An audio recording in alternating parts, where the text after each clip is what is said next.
Donc, on va passer à notre dernier intervenant, Michel Bouvier, qui reprend la même problématique, mais sur un angle peut-être cette fois institutionnel et qui concerne la gouvernance, avec une interrogation sur la conciliation entre État unitaire et décentralisation. Est-ce que c'est possible? Est-ce que nous ne sommes pas, d'après ce que j'ai compris de la lecture de l'article de Michel, est-ce que nous ne sommes pas dans une situation de quiproquo en France à ce sujet? Peut-on sortir de ce quiproquo? Voilà la problématique que va nous exposer Michel.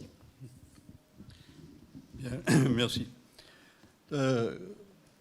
Pour ceux qui étaient là, je vous le rappelais peut-être que, je le rappelais hier, les finances locales ont longtemps été tenues, considérées comme secondaires. Mais depuis un peu plus d'une quarantaine d'années, que l'on soit favorable ou non d'ailleurs à la décentralisation financière, la place essentielle qu'elles occupent dans les finances publiques ainsi que l'influence qu'elles exercent ou qu'elles peuvent exercer sur leur environnement économique et politique ont été largement admises. Non seulement elles ont subi des changements radicaux depuis la fin des années 1970, mais elles ont été des dispositifs clés de la transition vers un nouveau modèle économique et politique. Elles se sont même trouvées d'ailleurs au cœur des transformations des rapports entre le marché et l'État, et finalement des mutations de l'un et de l'autre, du marché et de l'État, ainsi que de la totalité de l'ensemble que forment l'un et l'autre. Il faut le rappeler, les difficultés économiques de la seconde moitié des années 1970, liées au choc pétrolier, comme vous le savez, avaient conduit à considérer l'État comme un problème et le marché, mais aussi les collectivités locales, comme une solution. L'État qui avait été glorifié pendant les 30 années qui ont suivi la Seconde Guerre mondiale, ce qu'on appelle, vous le savez, les 30 glorieuses, s'est trouvé subitement frappé de discrédit. Et l'on a commencé à voir se dessiner, théoriquement d'abord, puis dans les faits, une profonde transformation, et je dirais même une métamorphose du secteur public. Une métamorphose qui va conférer une place essentielle, fondamentale aux finances des collectivités locales, avec l'apparition d'un nouveau modèle de gouvernance financière locale, et cela avant même les lois de décentralisation de 1982-1983. Les collectivités locales vont être conçues comme l'une, en tout cas, des clés de la sortie de crise, voire même d'un nouveau modèle de société fondé sur de petites collectivités, avec les communes rurales, les petites entreprises également, comme tête de pont. Sous la pression il y a eu à l'époque beaucoup d'études faites là-dessus, notamment une étude du MIT très intéressante sur ce sujet-là à l'époque et qui a fait le tour du monde. Sous la pression des difficultés économiques et budgétaires, l'État s'est alors engagé dans la voie de la décentralisation, une décentralisation enracinée dans une autonomie financière locale. État unitaire et décentralisation vont faire bon ménage.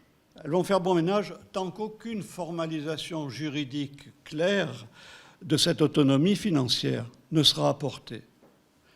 Alors, certes, et on a parlé, je crois, aujourd'hui, la révision constitutionnelle de 2003 posera un principe d'autonomie financière. Mais quand il s'agit de traduire le sens de cette autonomie financière au regard de l'autonomie fiscale, les difficultés apparaîtront très rapidement et seront momentanément résolues par un dispositif qui ne pouvait faire illusion très longtemps. Je reviendrai. La question apparaîtra en pleine lumière lors de la réforme fiscale de la loi de finances initiale pour 2009, la décision du Conseil constitutionnel de décembre 2009 fut cinglante, vous le savez, il n'y a pas de principe d'autonomie fiscale locale. Finalement, le Small is Beautiful, célèbre dans les années fin des années 70, ne résista ni au tsunami de la libéralisation économique et de la globalisation, ni à celui des évolutions de l'État qui y sont liées. Alors on peut donc constater que depuis des années, que l'on est en présence d'un immense quiproquo.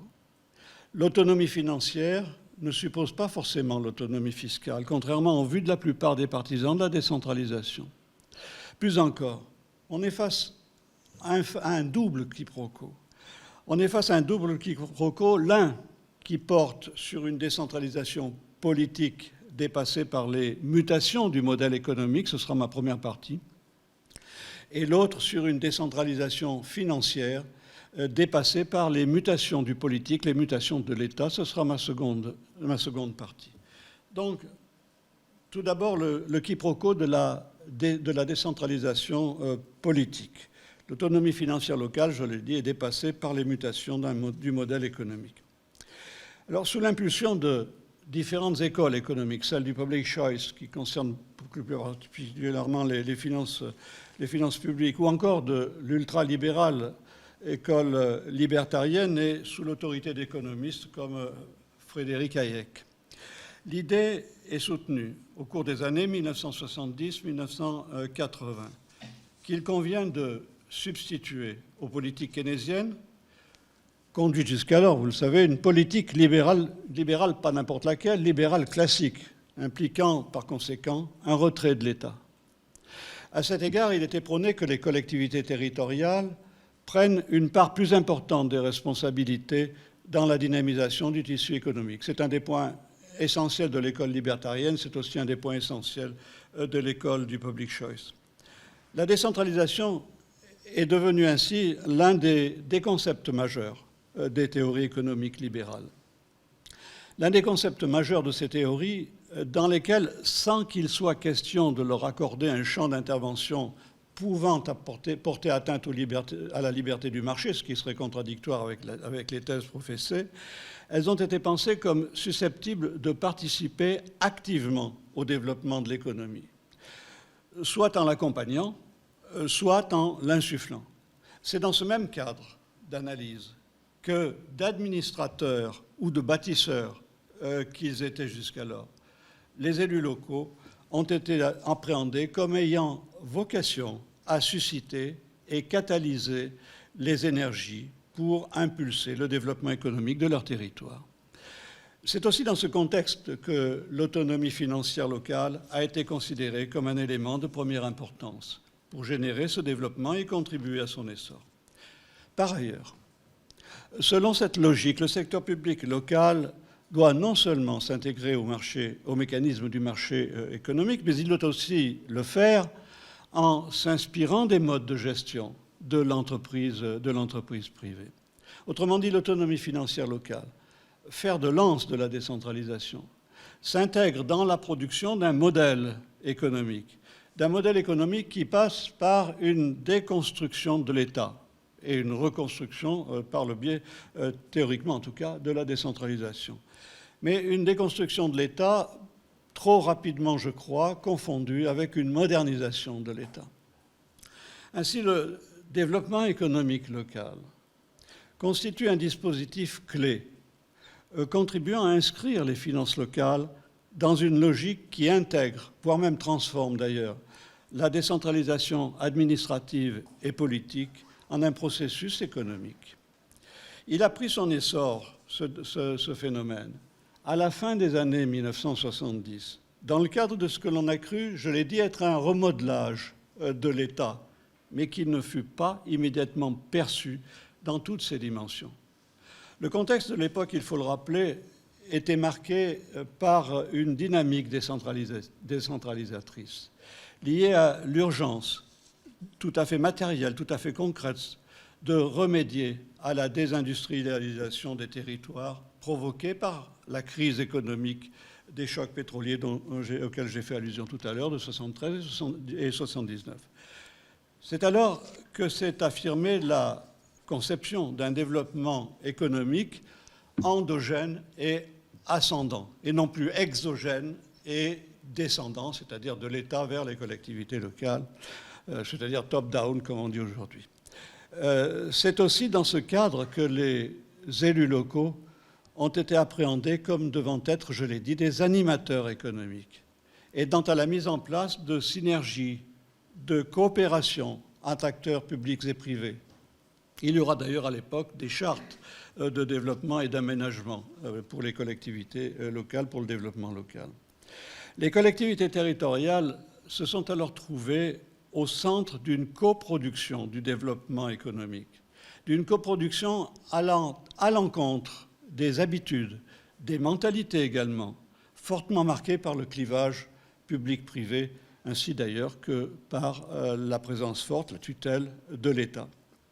Ce processus responsabilisant, renforcé par une réelle autonomie financière et marqué au coin de l'économie, a largement contribué à faire pénétrer dans le secteur local des techniques de gestion empruntées au management des entreprises, techniques de gestion jusqu'alors inconnues dans ce cadre-là.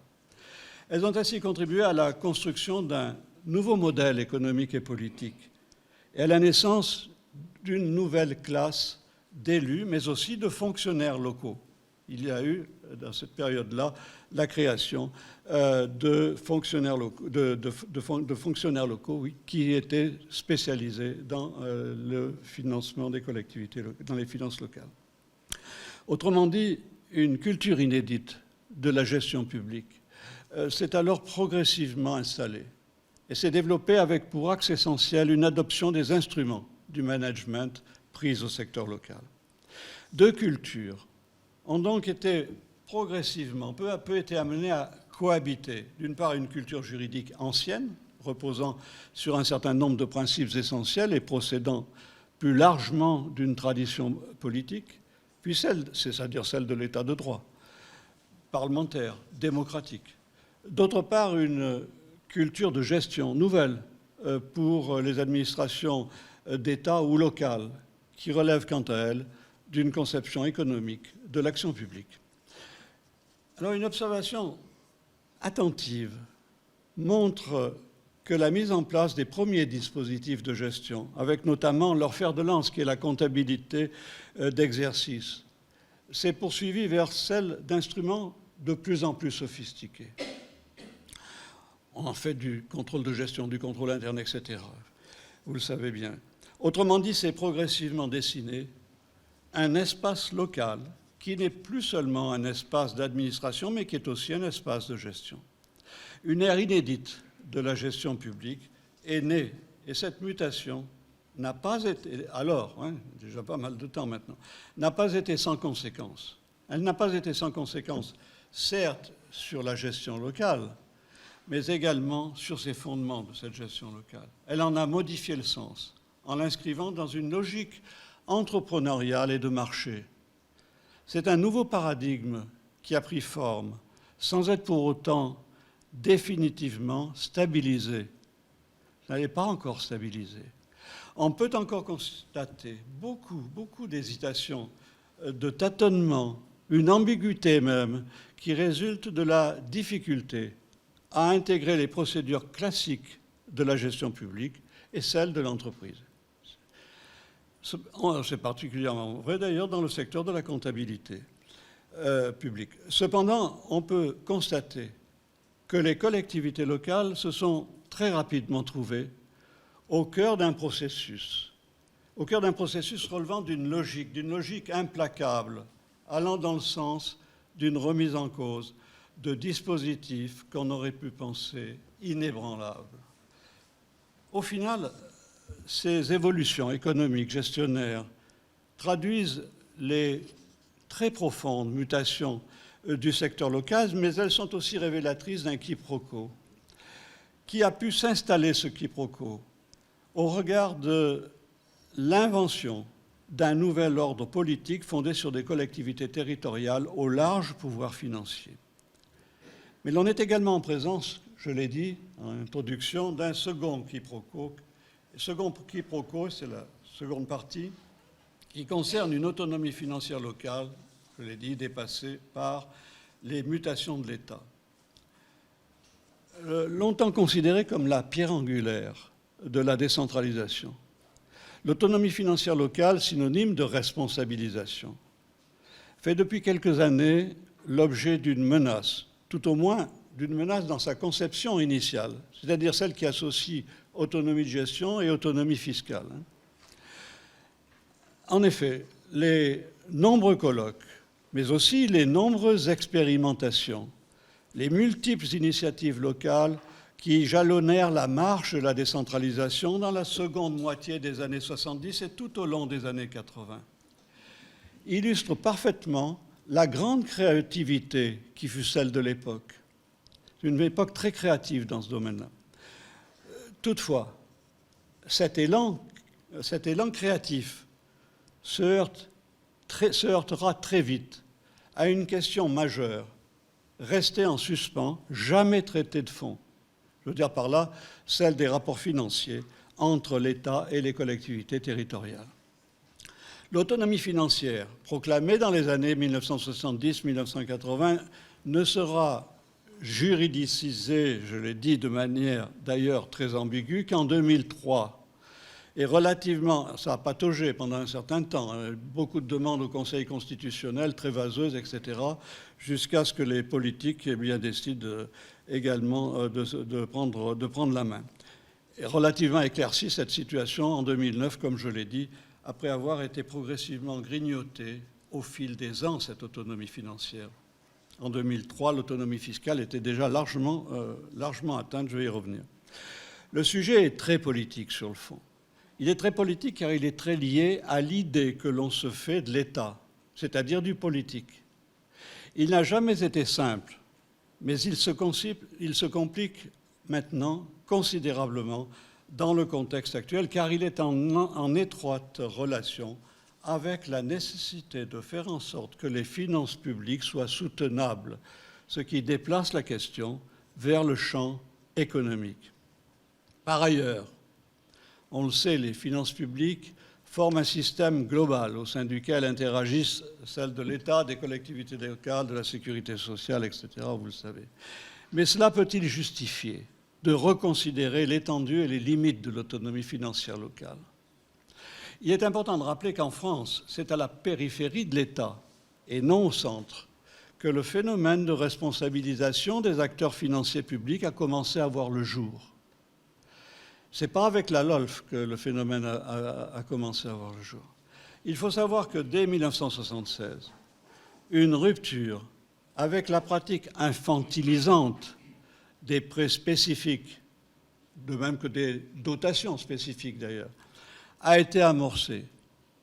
Une expérience de globalisation des prêts fut en effet engagée pour les communes, c'était une expérimentation au départ qui s'est élargie après, pour les communes de plus de 10 000 habitants, par un groupe formé par la Caisse des dépôts, par la Caisse d'aide aux collectivités locales, d'aide à l'équipement des collectivités locales, qui a donné lieu par la suite au Crédit local de France et qui a maintenant disparu, et les caisses d'épargne. Cette confiance accordée par les institutions financières aux acteurs locaux a très nettement marqué l'amorce d'un processus de responsabilisation qui a ensuite été suivi par des mesures importantes allant dans le même sens, par la création d'une dotation globale de fonctionnement en 1979 par exemple, mais aussi par la possibilité pour les collectivités locales de voter le taux des 4 grands impôts directs locaux par la loi du 10 janvier 1980. À l'époque, les 4 grands impôts directs locaux, ça avait du sens puisque c'était la taxe d'habitation, la taxe professionnelle et les 2 taxes foncières.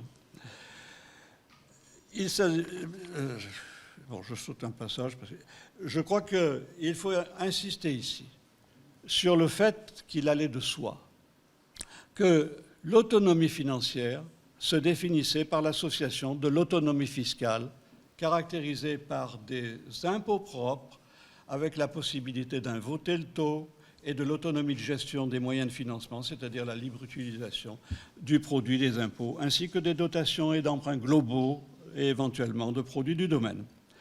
Or, la décentralisation financière n'apparaît plus depuis quelques années comme la voie royale de sortie de crise. La situation actuelle, elle est même à l'inverse des certitudes qui nourrissaient la mise en œuvre de la décentralisation au cours des années 1980. Au fil du temps, et en liaison avec l'accroissement des déficits et de l'endettement public, l'autonomie fiscale des collectivités locales, voire même leur autonomie financière, a été progressivement remise en question au nom de leur nécessaire participation à la réalisation de la soutenabilité des finances publiques. Alors toutefois, cette revanche du central sur le local n'a pas seulement été liée à cette préoccupation. L'autonomie fiscale des collectivités territoriales était déjà fragilisée, et depuis longtemps, dès les années 1980, par les politiques d'allègement de l'impôt local, en particulier de la taxe professionnelle dans le cadre d'une politique de l'offre qui était développée à l'époque, et décidée, cette politique de l'offre, au niveau national. Un processus d'érosion des impôts locaux était donc déjà en marche, et celui-ci ne pouvait que conduire à poser à terme la question de sa cohérence avec le principe de décentralisation et l'existence de pouvoirs locaux. La démultiplication des allègements a progressivement abouti à faire disparaître des pans entiers de la fiscalité locale, réduisant de fait l'autonomie fiscale locale. En effet, si le pouvoir fiscal local connut son apogée en 1980, avec la loi dont j'ai parlé tout à l'heure, par la suite, les dégrèvements et exonérations, ce n'est pas la même chose, ça n'a pas non plus les mêmes conséquences, ont commencé à se multiplier. Et cela dès 1982, j'en faisais allusion tout à l'heure, avec la loi de finances rectificative de 1982. Certes, l'État a procédé à des compensations du manque à gagner en résultant, pas toujours en totalité d'ailleurs, mais ces compensations qui ont ensuite été transformées en dotations n'ont pu masquer le déclin de l'autonomie fiscale locale, d'autant que certains impôts les plus importants ont été en totalité ou en partie supprimés, comme par exemple c'est le cas de la taxe professionnelle et de la taxe d'habitation. On peut également se demander si après l'autonomie fiscale, le même phénomène ne menace pas l'autonomie de gestion. Depuis quelques années, en effet, divers dispositifs, vous en avez parlé tout à l'heure, tendent, on le sait, à limiter ou encadrer l'évolution des dépenses publiques locales, soit en agissant sur leurs ressources, soit sur l'évolution de leurs dépenses. Il faut néanmoins observer que malgré ces mesures qui traduisent un renforcement de la fonction de pilotage du système financier public par l'État, marquent la disparition progressive de la fiscalité directe locale. Malgré également la décision du Conseil constitutionnel de décembre 2009, la conception la plus large de l'autonomie financière locale, celle qui considère l'autonomie fiscale comme primordiale, continue pourtant à nourrir les débats. Alors on peut le comprendre tout à fait aisément.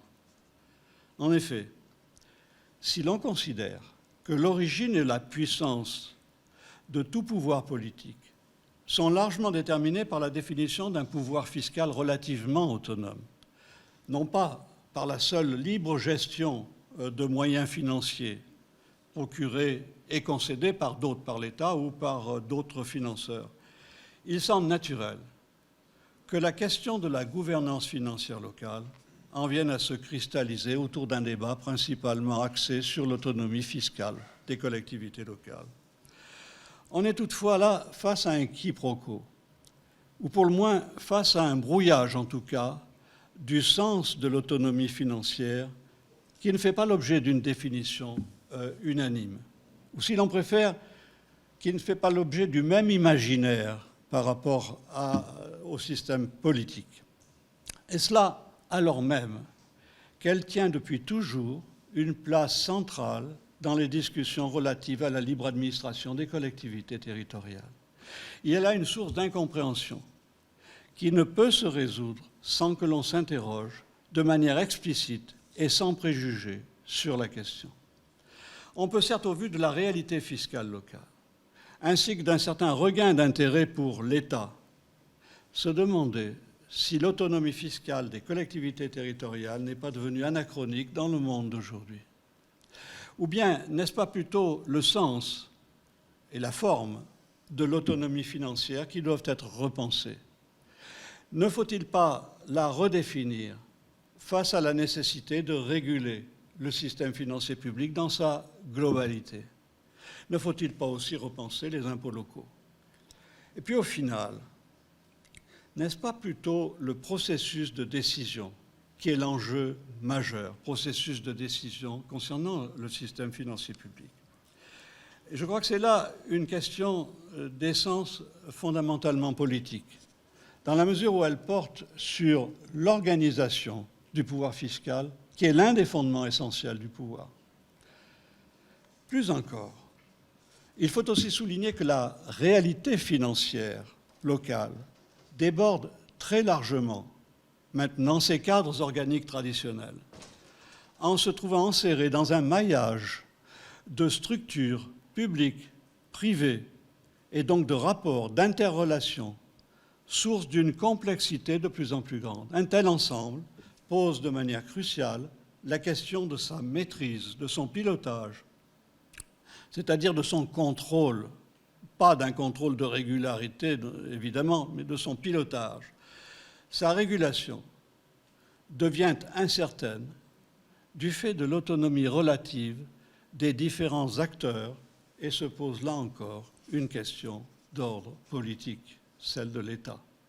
C'est pourquoi ce serait faire fausse route que de s'engager dans des réformes uniquement, je dis bien uniquement, centrées sur le plan des techniques financières ou fiscales, lorsque c'est sur le terrain institutionnel, celui d'une reformulation même, partenariale du processus de décision financière.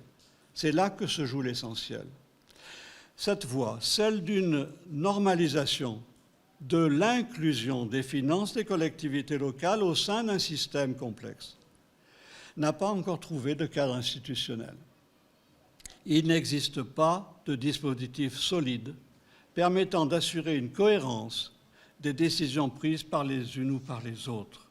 Il manque un organe paritaire ayant pour fonction de réguler le système financier public par la concertation, selon une logique de type systémique.